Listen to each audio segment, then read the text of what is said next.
જય માતાજી, હર હર મહાદેવ।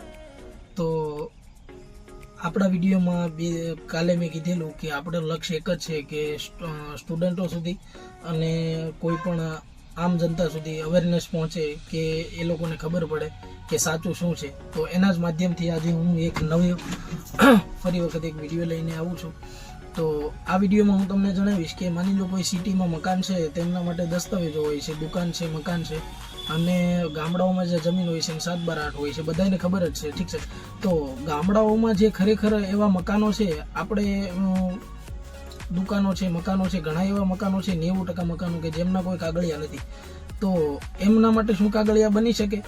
એમના માટે શું મકાનોના દસ્તાવેજ અથવા તો પ્રોપર્ટી કાર્ડ જેને કહેવાય બની શકે?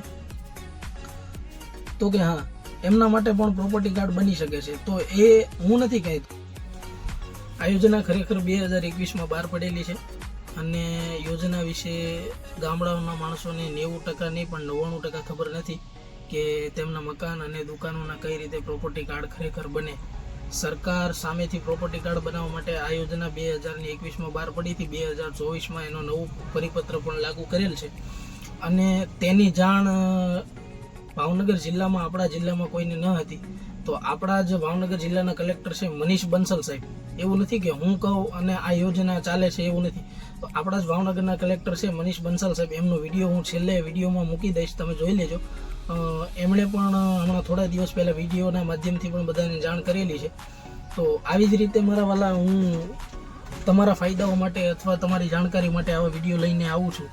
તો મને પણ સપોર્ટ કરો એવી આશા સાથે ઉભા રહ્યો મારા વાલા, ઉભા રહ્યો, કલેક્ટર સાહેબને સાંભળીને જાઓ શું કહે છે।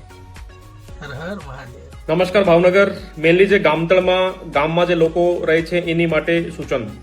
આપણને ખબર છે કે આપણું જે ખેતીની જમીન હોય છે એના માટે 7/12 હોય છે, જે શહેરી વિસ્તારમાં લોકો રહે છે એના માટે પ્રોપર્ટી કાર્ડ, પણ જે ગ્રામ્ય વિસ્તારમાં જે લોકો રહેતા હોય છે એના ઘર, એની દુકાન, એના જે વાણિજ્યક, એના જે પ્લોટ છે એના માટે શું?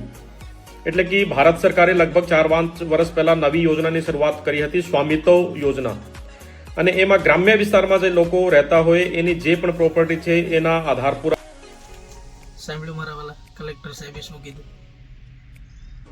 તો આવી નવી માહિતી લઈને હું આવું છું અને આવતો રહેશે। બસ તમારા સપોર્ટની જરૂર છે। Thank you so much.